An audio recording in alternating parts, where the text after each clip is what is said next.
네, 오늘은 우리에게 선을 보일 자 누구뇨라는 제목으로 우리 시편 4편을 살펴보겠습니다. 성경은 인간이 전적으로 타락하였고 부패하였다고 선언합니다. 선을 행할 만한 어떠한 능력도 없고 모두 죄로 치우친 상태라고 말씀합니다. 그래서 로마서 3장 12절에 바울은 모든 사람이 다 죄 아래에 있는 상태 이렇게 표현을 하였습니다. 이러한 진리를 믿는 그리스도인들을 향하여 세상의 어떤 사람들은 너무 비관적이라고 몰아붙이기도 합니다. 그들이 보는 그리스도인들은 모두 하나같이 비관적이고 부정적인 사람들로 보입니다. 그리스도인들이 날마다 회개하고 통회하는 모습도 바로 이 비관주의에서 나온 것이라고 평가합니다. 비관주의라는 말이 무엇인지 제가 사전에서 좀 찾아보니까요. 비관주의는요, 인생을 어둡게만 보고 슬퍼하기만 하는 것을 비관주의라고 정의합니다. 과연 그리스도인들이 인생을 어둡게만 보고 절망스럽게만 여깁니까? 과연 우리들이 비관적인 사람들입니까? 삶에 대한 의욕도 없고 매사에 부정적이며 원망적인 사람들입니까? 결과가 항상 절망적이라고 이야기합니까? 과연 성경이 성도들을 그렇게 가르치고 있느냐 이 말입니다. 성경을 자세히 보지 않으면 이처럼 잘못된 시선을 갖게 만듭니다. 죄에 대한 회개가 반복해서 가르쳐지고 우리 인생 속의 연약한 모습들을 무수히 많이 드러내며 세상 어디에서도 영원한 가치와 의미를 발견할 수 없다는 사실을 전하는 성경의 가르침은 성도로 하여금 비관적인 사람이 되게 하는 것이 아닙니다. 오히려 인생의 실존을 바르게 대면하게 하여서 우리 존재가 시선을 돌려 하나님을 향하게 만들어 주는 것입니다. 성경의 핵심은 인간의 부족함과 연약함과 절망스러운 상태를 있는 그대로 드러내어서 그 지점에서 하나님을 만나게 해주는 도움을 주는 거 아니겠습니까? 그리하여 세상이 주는 기쁨과 평안과 안식과 소망이 아니라 하나님을 만남으로부터 시작되는 새로운 소망과 새로운 기쁨을 갖게 하는 거 아니겠습니까? 우리가 지나왔듯이 전도서에서 전도자, 이게 히브리어로 코엘레트라고 하는데요.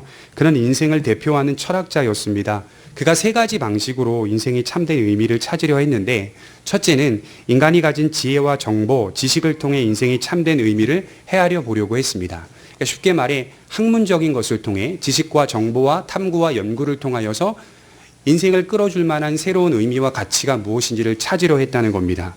그러나 인간이 가진 지혜와 지식으로도 인생의 참된 가치와 의미를 발견하지는 못했습니다. 둘째로는 인간이 가진 쾌락, 그렇다면 즐기며 한번 살아보자. 즐기면서 행복을 누려보자. 쾌락을 통하여서 인생의 참된 가치와 의미를 찾으려 했던 것입니다. 어떤 식으로든 즐거움을 통하여 인생의 참된 의미를 찾으려 했는데, 예를 들어 건전한 쾌락이 있지 않습니까? 건전한 쾌락은 가정을 일구어 자녀들을 양육하고 그 안에서 살아가는 즐거움, 만족감을 말하기도 하고, 완전히 반대로 이 방탕한 쾌락이 있지 않습니까? 방탕한 생활을 통하여 누리는 쾌락을 가지고 인생의 참된 의미를 찾으려 했습니다. 건전한 쾌락이든 비건전한 쾌락이든 모든 방법을 사용하며 인간을 책임질 만한 가치와 의미를 찾으려 했던 것입니다. 그러나 역시 전도서는 발견하지 못했다 이렇게 말을 합니다. 세 번째 방식은 열심히 일을 하여 뚜렷한 성과를 올림으로, 다시 말해 노동을 통해 계획과 뜻을 부지런히 성취해 감으로 인생의 참된 의미를 찾으려 했지만 그 역시도 발견하지 못했습니다. 여러분, 인간은 자꾸 노동을 하죠. 이 노동이라고 하는 것은 사람의 창조와 동시에 함께 시작되는 거기 때문에 노동이 인간이요, 인간이 노동이다 이렇게 성경은 제시하고 있습니다. 그러니까 굉장히 세상이 갖고 있는 아주 풍성한 모든 방법들을 다 동원하여 인생의 참된 의미와 가치를 발견하려고 애를 썼던 겁니다. 그리고 나서 그가 마지막에 발견한 사실은 전도서 12장 마지막 구절에 이렇게 적혀 있잖아요. 인생의 본분은 하나님을 경외하며 그의 명령을 지키는 것이다. 이렇게 정리를 하고 있습니다. 인생의 참된 가치와 의미는 우리를 창조하신 하나님을 섬길 때 비로소 발견할 수 있는 것이라고 말합니다. 타락하고 부패한 우리 자신을 마주대하고 동시에 그 사실을 발견하면서 그 드러나는 소망, 타락하고 부패한 우리 자신을 마주하면서 그 지점에 드러나는 소망을 발견하는 것이 하나님의 성도들입니다. 지나왔듯이 시편 2편 12절에 뭐라고 말을 합니까? 그의 아들에게 입맞추라. 그에게 피하는 모든 사람은 다 복이 있도다. 우리를 초청하고 있는 것입니다. 오직 이 진리 안에서만 삶에 답이 있다고 말합니다. 그러므로 성도는 비관적인 사람들이 아니라 실존적인 사람들입니다. 그래서 저는 성도들을 향하여 부정적인 사람들, 원망 속에 사는 사람들, 비관적인 사람들, 매사에 절망적인 것만 생각하는 사람들, 이렇게 말하는 사람들 앞에서는 그게 아니라 성도는 실존적인 사람들이다. 실제적으로 일어나는 일들을 분명히 해석하고 그 보여지는 일들을 분명히 이야기해주고 그 안에서 소망과 기쁨을 발견하려고 애를 쓰는 사람들이다. 이렇게 말을 합니다. 참된 기쁨과 소망이 넘치는 사람들이 성도입니다.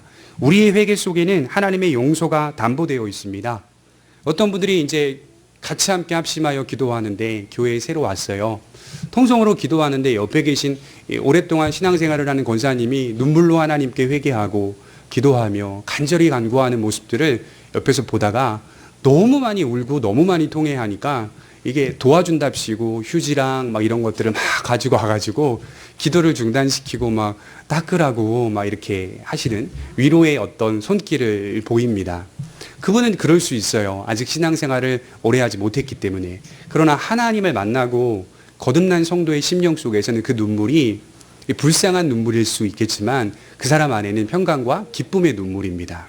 그 안에서는 하나님을 향하여 자복하고 통회하고 회개하는 그 회개의 기도의 내용으로 무수히 풍성이 자리를 잡고 있다 하더라도 그의 깊은 곳에는, 깊은 샘물 속에는 하나님의 용서를 기억하고 있습니다.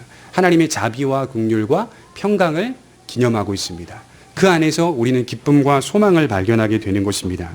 누구보다도 평안하고 기쁜 사람들이 성도라고 생각합니다. 표면적으로는 절망하는 듯이 울고 있지만 이면적으로는 누구보다 큰 소망을 갖고 있는 사람들이 성도입니다. 오늘 시편 4편이 교훈해주고 있는 핵심적인 내용이 무엇입니까? 경건한 자를 구별하시고 기쁨과 평강과 안식의 은혜를 약속하신다. 여러분 시편 4편 1절부터 마지막 절까지 결국 다윗이 이야기하는 내용의 핵심은 하나님께서 하나님의 백성들을 구별하시고 택하셔서 그들로 하여금 은혜와 평강과 안식으로 인도하시겠다고 약속하시는 내용입니다. 물론 이 내용의 중간의 과정 속에 환난을 만나는 성도의 과정이 포함되어 있는 것은 사실입니다. 환난 중에서 부르짖는 기도로 구성되어 있는 본문이지만 이 본문이 결국 우리를 어디로 인도하냐면 하나님의 기쁨과 평강과 안식으로 인도합니다. 그를 따르고 그를 믿는 모든 자들, 경건한 자들을 그렇게 이끌어 가신다. 이렇게 약속하고 있습니다. 다윗은 지금 환난과 핍박을 당하고 있습니다. 지나왔듯이 다윗이 겪고 있는 환난은 매우 직접적이지 않은 상태, 매우 위험적이지 않은 상태, 노골적인 것이 아닌 보편적이고 포괄적인 형태라고 말씀드렸습니다. 성도가 삶을 살아가다 보면 온갖 형태의 환난을 만나게 되는데 때로는 노골적인 환난을 만납니다. 겁박을 당하고 위협을 당하는 환난을 말합니다. 또 때로는 겁박하지는 않지만 물리적인 위협을 가하지는 않지만 조롱과 희롱을 통해 간접적인 형태로 환난과 핍박을 당합니다. 여러분 저는 군생활을 하면서 이 두 가지를 다 경험해 봤는데요. 아주 실제적으로 경험할 수 있는, 실제적으로 비교하며 살아갈 수 있는 터전과 장이 바로 군대예요. 그래서 저는 군에 들어가는 그리스도인들에게, 이 청년들에게 그렇게 얘기해요. 거기서 경험해야 된다. 거기서 배워야 한다. 군생활을 통하여 조롱과 희롱이 아주 겁박과 같은 직접적인 형태의 조롱과 핍박이 나타날 수 있는 것이고 또 때로는 직접적이지 않은 형태, 겁박과 위협이 노골적이진 않지만 어떤 분위기를 통하여 우리를 조롱하고 있다는 사실을 보게 되는 것이죠. 제가 이등병 때 자대 배치를 딱 받고요. 수요 예배, 금요 예배, 그다음에 주일 예배 이렇게 예배를 가면요. 너는 교회 단위로 군대 왔냐? 이제 이게 첫 번째 이야기예요. 그리고 나서 제 위에 있는 고참을 때리고 욕하고 이렇게 하기 시작하는데요. 이게 저를 때리면 좀 낫겠는데 윗사람을 때리니까요. 바로 위 맞고참을 때리니까 이게 어떻게 할지를 모르겠더라고요. 결국 그것이 우리에게 주장하는 바가 무엇입니까? 수요 예배 가지 마라. 금요 예배 가지 마라. 이걸 간접적인 형태로 보이는 거 아니겠습니까? 때로는 직접적인 겁박을 가할 때도 있었어요. 연탄 창고, 저희가 그때 연탄을 뗐는데 연탄 창고로 끌려가서 막 연탄 집게로 엉덩이를 때린다거나 아니면 뭐 원자폭탄으로 머리를 박는다거나 이런 일들이 되게 많았어요. 저는 아마도 천국 가는 그날까지 두 명의 고참의 이름은 잊혀지지 않을 것 같다는 생각이 좀 들어요. 근데 그런 이 노골적인 형태, 노골적이지 않은 형태로 이 겁박과 핍박과 환난을 당하다 보니까 거기서 어떤 마음이 들까요? 야, 이거 가지 말아야 되는 거 아닌가? 아, 이거 신앙생활 좀 적당히 해야 하는 거 아닌가? 이런 생각들이 나도 모르게 든다는 말이죠. 무엇을 우리가 세상에서 요구받냐면 성도의 자리를 포기해라. 하나님을 믿는 믿음의 자리를 포기하라. 물론 지혜를 갖고 신앙생활을 해야 하는 건 맞아요. 막연하게 신앙생활하는 것은 잘못된 것이고요. 지혜를 갖고 뱀같이 지혜롭고 비둘기같이 순결한 형태의 모습으로 신앙생활을 해야 하는 건 맞습니다. 그럼에도 불구하고 우리가 타협하지 말고 포기하지 말아야 할 것은 성도의 지위 아니겠습니까? 성도의 영광스러운 그 자리를 포기해서는 안 된다. 이렇게 말씀을 드리는 거죠. 오늘 다윗이 겪고 있는 환난은 그대로 말씀드리자면 허사와 거짓을 쫓는 경건하지 않은 자들이 하나님의 영광을 욕되게 하고 비방하는 분위기와 억누름을 말할 수 있습니다. 타락한 성품을 동원하여 하나님과 그의 백성들을 희롱하고 조롱하는 세상의 형태를 말합니다. 그들의 목표는 무엇입니까? 우리들이 성도의 자리를 포기하고 그들과 함께 어울려 하나님을 욕하고 비방하는 자로 살기를 바라는 겁니다. 너만 깨끗하냐? 너만 죄 안 지어? 우리가 짓는 이 죄의 현장 속에 너도 들어와 손을 한번 담거라. 여러분, 그래서 빌라도 총독이 예수님을 죽일 때 물 한 그릇 떠와가지고 손 씻잖아요. 나는 이 일에서 손 떼겠다. 그러나 우리가 사도신앙 고백을 하고 있듯이 그 안에는 빌라도라고 하는 이름이 계속 반복되잖아요. 2000년 역사 속에 빌라도로 하여금 주님이 처형당했다는 사실을 반복하고 있는 거 아닙니까? 손을 씻어서 되는 문제가 아니라는 거예요. 세상 사람들은 항상 하나님의 백성들을 죄를 짓는 자리로 초청합니다. 함께 죄 짓자, 함께 하자, 함께 동참해라, 너만 깨끗하냐, 이렇게 말하는 것이 세상의 현실이라고 말씀을 드릴 수가 있습니다. 그러나 우리는 성도의 자리를 포기해서는 안 됩니다. 다윗은 결코 그럴 수 없다. 하나님의 함께 하심과 약속이 우리 안에 강하게 역사하고 있다는 사실을 선포하고 있습니다. 4절을 한번 보시면 너희는 떨며 범죄하지 말지어다. 자리에 누워 심중에 말하고 잠잠할지어다 셀라. 의의 제사를 드리고 여호와를 의지할지어다. 그의 백성들을 괴롭히려는 세력들에게 자리에 누워 심중에 말하고 잠잠하라. 이렇게 경고합니다. 하나님의 백성들을 괴롭히지 말라. 이렇게 말합니다. 그의 백성들을 괴롭히는 것은 하나님께 죄를 짓는 것이라고 말씀합니다. 성경을 보면 하나님의 사람들을 괴롭히고 하나님의 사람들을 향해 해코지하는 것은 곧 하나님을 괴롭히는 것이다. 하나님께 죄를 짓는 것이다. 라고 하는 부분으로 우리를 끌고 가고 있는 것이죠. 그리고 이어지는 말씀이 의의 제사를 드리고 여호와를 의지할지어다. 이렇게 명령하고 있습니다. 이거 누구한테 말하는 겁니까?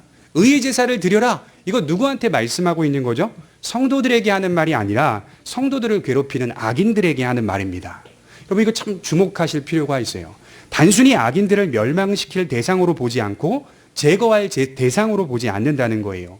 오히려 그들을 바라보며 돌아와야 할 대상으로 여기는 마음, 하나님의 영광을 욕되게 하고 비방하는 그들도, 하나님의 백성들을 핍박하는 그들도 발전할 소지가 있다. 어떤 소지죠? 의의 제사를 드리는 쪽으로 발전할 소지가 있다는 사실을 말하고 있는 거예요. 그들도 하나님의 백성이 될 소지가 있다는 사실을 말씀하고 있습니다. 그래서 시편 2편 1절과 2절에 이렇게 말씀을 하는 거 아니겠습니까?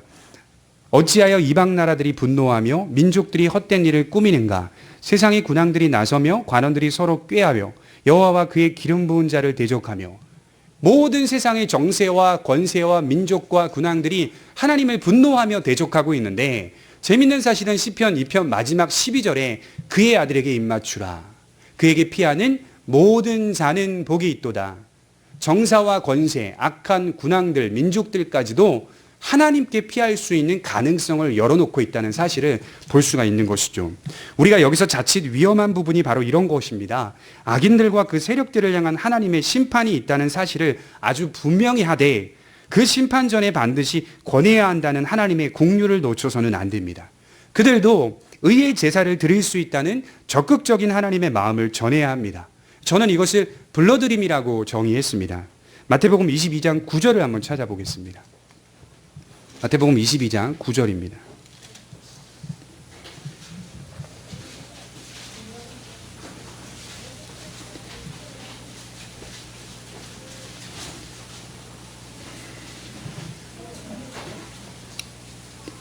(9절과 10절) 신약성경 37페이지에 있습니다.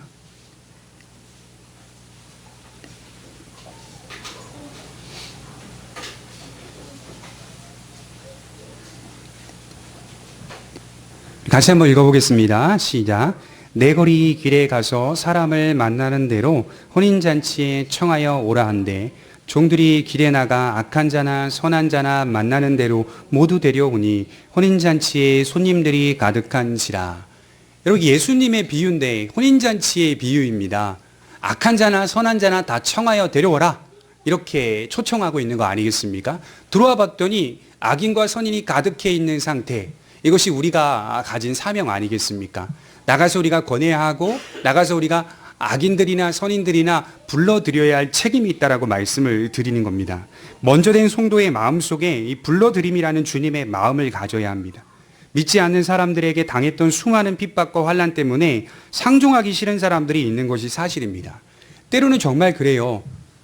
믿지 않는 사람들이 핍박하고 환난을 줄 때 저도 모르게 제 마음속에 저 사람들에게는 복음을 전하고 싶지 않다, 저 사람들은 저렇게 살다가 죽었으면 좋겠다라고 하는 생각이 들어요. 목회자이지만은 그래도 그런 마음 들더라고요. 핍박과 환난을 아주 노골적인 형태로 받다 보니 굉장히 밉고요, 싫어요. 그런 마음이 드는 것이 사실입니다. 그 아픈 경험들이 크다는 사실도 공감합니다. 그러나 계속하여 그 마음의 상태를 가지고 산다는 것이 과연 하나님이 보시기에 합당한 마음인가? 기도하는 사람들은 알아요. 기도하다 보면 하나님께서 우리의 마음을 치신다는 걸 알아요. 우리 마음속에 역사하신다는 걸 알아요. 그런 마음을 갖고 산다는 것이 올바른 마음이 아니라는 사실을 알아요. 죄는 미워하되 사람을 미워하지 말라는 말을 누구나 많이 들었지만 사실 이 말씀은 실천하기가 매우 어렵습니다. 우리도 모르는 사이에 죄를 미워하는 게 아니라 사람을 미워하게 됩니다. 제가 왜 이것이 실천하기 어려운가 가만히 생각해 보니까 죄와 사람은 뗄래야 뗄 수 없는 아주 깊은 관계 속에 있기 때문입니다. 어떤 경우에는 죄가 사람이요 사람이 곧 죄라, 이렇게 말할 수 있는 경우가 있어요. 죄가 사람이요 사람이 곧 죄라는 느낌을 받기 때문입니다. 일체가 되어 있는 듯한 모습이 보입니다.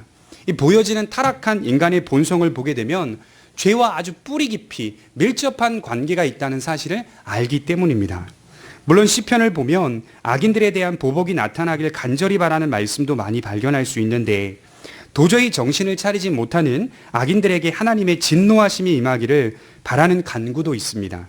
그러나 결국 의인이 진정으로 바라보는 것은 보복이 아니더라고요. 시편을 쭉 읽어보니까 의인이 진정 바라는 것은 보복이 아니라 하나님의 구원을 맛보는 것이고 그들도 하나님을 찬양하는 것입니다. 그래서 성도가 가져야 할 마음은 기본적으로 열린 마음과 열린 자세여야 합니다. 그 마음을 바탕으로 내 어려움을 하나님께 구하고 때로는 그들에 대한 미운 마음과 아픔도 하나님이 해결해 주시기를 간구해야 합니다. 제가 말씀을 준비하면서 조금 어색했습니다. 열린 마음과 열린 자세는 세상을 주도하며 살아가는 기득권 세력들이 가져야 하는 것이 아닙니까? 적어도 이런 열린 마음과 자세는 우리가 갖는 게 아니라 가진 자들, 힘이 있는 자들이 가져야 하는 거 아닙니까? 오히려 성도는 세상 앞에서 지극히 평범하게, 믿는 것도 힘들잖아요. 온갖 형태의 환난을 받으며 사는데 거기다가 열린 마음과 열린 자세까지 가지라는 말씀이 하나님께 조금 서운하게 느껴지는 겁니다. 그러나 사도 바울의 인생만 단편적으로 보아도 핍박을 받고 있는 그의 상황 속에서 언제나 열린 마음과 자세가 보여집니다. 노골적인 환난과 핍박을 받았죠. 때론 노골적이지 않은 환난과 핍박을 받았습니다. 그럼에도 사도 바울은 열린 마음과 자세를 견지했습니다. 여러분, 사도행전 16장에 보면 바울이 신라와 함께 빌립보 감옥에 갇힐 때 일어난 일입니다.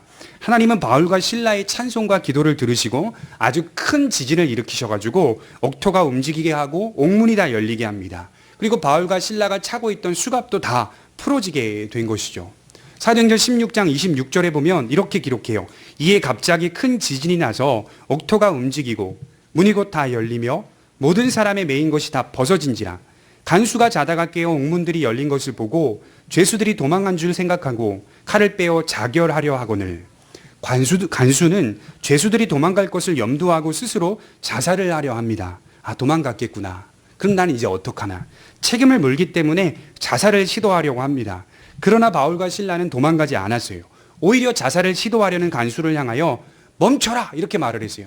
우리가 다 여기 있다. 몸을 상하게 하지 말라. 이렇게 말한 것이 바울과 신라였습니다. 그리고 간수장은 두려워 벌벌 떨며 바울과 신라 앞에 엎드렸습니다. 그리고 나서 바울의 불러들임이 시작됩니다. 주 예수를 믿으라. 그리하면 너와 내 집이 구원을 얻으리라. 이렇게 시작된 거예요. 열린 마음과 자세가 바울과 신라에게 여전히 있었다는 겁니다. 이러한 열린 마음과 자세는 뭘까? 묵상해 봤더니 아마도 예수님께서 우리에게 말씀하신 원수 사랑을 생각나게 만들어 줍니다. 마태복음 5장 45절에 나는 너희에게 이르노니 너희 원수를 사랑하며 너희를 핍박하는 자를 위하여 기도하라.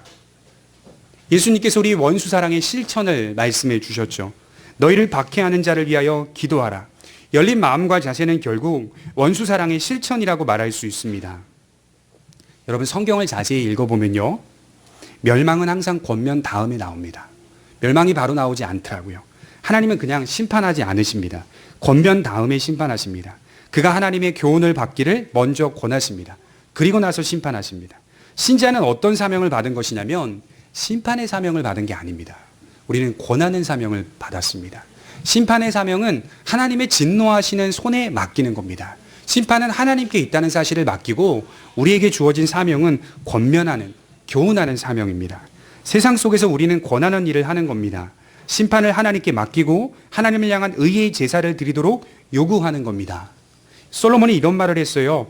너는 그가 내게 행함같이 나도 그에게 행하여 그 행한 대로 갚겠다 말하지 말라. 어떤 핍박과 환난을 당했어요. 그럼 우리 마음속에 당연히 자연스럽게 스스럼 없이 생기는 마음이 뭐죠? 너도 당해봐. 너도 똑같이 당해봐라 라고 하는 마음 드는 거 아니겠습니까? 인간이 갖고 있는 모든 이 본성의 모습 아니겠어요? 솔로몬이 그렇게 말해요. 너도 갚겠다 말하지 말라. 이렇게 말씀을 합니다. 전혀 다른 질서와 제도 속에 살아가야 한다. 그 방향을 놓지 말아야 한다. 이렇게 말씀을 합니다. 로마서 12장 19절에 바울은 이렇게 말했어요. 하나님의 진노하심의 손에 원수를 맡겨라. 그 심판을 맡겨라. 이렇게 말씀을 합니다. 그리고 그들에게 의의 제사를 드리도록 요구하고 있습니다.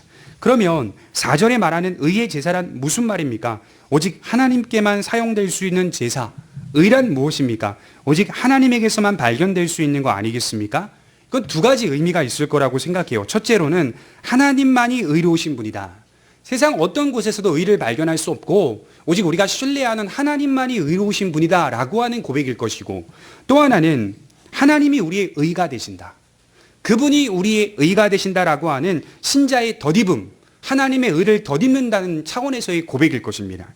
쉽게 말해 다윗이 메시아 시편을 통하여 강조하고 있듯이 우리의 의가 되신 예수 그리스도 안에서 드려지는 제사, 믿음으로 드려지는 제사를 드리라는 겁니다. 하나님을 향하여 적대적인 그들조차도 우리 주님을 믿어 의의 제사를 드리라고 명령하고 있습니다. 그러자 그들이 이렇게 말하는 거예요. 6절입니다. 같이 한번 읽어보겠습니다. 시작. 여러 사람의 말이 우리에게 선을 보일 자 누구뇨 하오니 여호와여 주의 얼굴을 들어 우리에게 비추소서. 저는 이 대목이 굉장히 중요한 말씀이라고 생각하는데요. 그렇게 비방하는 자들도 무언가를 애타게 찾고 기다리고 갈망하고 있습니다. 과연 타락하고 부패한 이 인생 가운데 참된 선을 보여줄 자가 누구인가? 애타게 찾고 갈망하고 기다리고 있다는 뜻입니다. 비록 인간이 타락하고 부패하여 허사와 거짓을 쫓고 있는 삶이지만 동시에 그 무지한 가운데서도 참된 의와 선을 갈망하는 태도, 찾으려는 태도, 그 자세는 여전히 인간 안에 존재합니다. 쉽게 표현하면 이런 거예요. 본인은 막 죄를 짓고 죄의 구렁텅 위에 사는데 본인의 마음속에 무언가 선을 추구하는 자가 있을까? 참된 선이 있을까? 정말 깨끗한 사람이 있을까? 그 모델을 찾고자 하는 갈망이 인간 안에 존재하고 있어요. 죄를 지으면서도 깨끗한 것을 추구하고자 하는 마음이 있다는 그 말이에요. 그 사람 세상에 어디 있느냐? 그렇게 찾고 있는 거예요. 애타게 갈망하고 있는 거예요. 그런 존재가 나타나 주기를 바라는 마음, 비록 자신들이 허사와 거짓으로 삶을 살아가고 있지만 그런 존재를 애타게 기다리고 갈망하는 인간의 마음을 엿볼 수가 있습니다. 그래서 여러분 요즘 영화를 보면 대부분의 영화가 다 어떤 영화인지 아십니까? 히어로물이에요. 히어로물. 공통점이 다 히어로물이에요. 어벤져스, 배트맨, 슈퍼맨, 엑스맨, 스파이더맨, 토르. 이러한 것들의 특징은 다 작은 소수입니다. 한 명 아니면 두 명 아니면 5명. 이 정도의 소수예요. 한 사람 또는 몇 사람만이 유일하게 가지고 있는 그 특별함. 그들의 특징이 뭐죠? 다 선한 것을 추구하는 특징을 가졌습니다. 정의, 공의를 추구하는 특징을 가진 사람들. 아주 깨끗하고 정직한 사람들 아닙니까? 그걸 갈망하고 있는 거예요. 자신들이 하나님을 대적하고 있으면서도 그 선한 것을 갈망하고 있는 거예요. 오늘 그런 비방자들도 진정한 선을 보일 자가 누구냐? 과연 인생 속에 있기는 하냐? 이렇게 묻고 있는 겁니다. 여러분 그 물음 앞에 다윗이 뭐라고 대답한지 아십니까? 그 다음 대답이 너무나 지혜롭고 하나님의 계시가 있는 대답이에요. 보십시오. 여호와여 주의 얼굴을 들어 우리에게 비추소서. 사람들이 찾을 만한 최고의 선이나 진정한 선이라는 것은 이 세상에선 찾을 수 없다는 말입니다. 어디서도 발견할 수 없다. 너희들이 그토록 애타게 기다리고 찾고 발견하라는 그 최고의 선, 최고의 행복, 최고의 축복은 세상에서 발견될 수 없다는 사실을 말하는 거예요. 오직 하나님만이 주실 수 있음을 말합니다. 사람이 세상을 둘러보며 찾고 있는 최고의 선과 최고의 행복은 하나님의 얼굴빛을 구하여 그의 빛을 받으며 사는 것이라고 말하는 겁니다. 제가 이렇게 광합성 작용이라고 하나요? 공부를 하고 연구를 하다 보면요, 이렇게 음지, 그늘에 있다 보면 이렇게 사람이 쭉쭉 처져요. 쭉쭉 처져요. 그럼 처지면 원신 근린 공원이라고 조금만 걸어가면 있거든요. 그걸로 잠깐 바깥에 나가서 걷다 옵니다. 나가면요, 들어올 때 느낌이 너무 달라요. 잠깐 나갔다 들어왔는데 달라요. 왜 그랬을까요? 빛을 받기 때문에 그렇다고 하더라고요. 또 그게 궁금해서 계속 또 찾아본 거예요. 사람이 빛을 잠깐 받으면 달라지는 겁니다. 정서가 달라지고요. 생각도 달라지고요. 여호와의 빛을 받는다. 이것이 인간이 갖고 있어야 할 최고의 선이라는 거예요.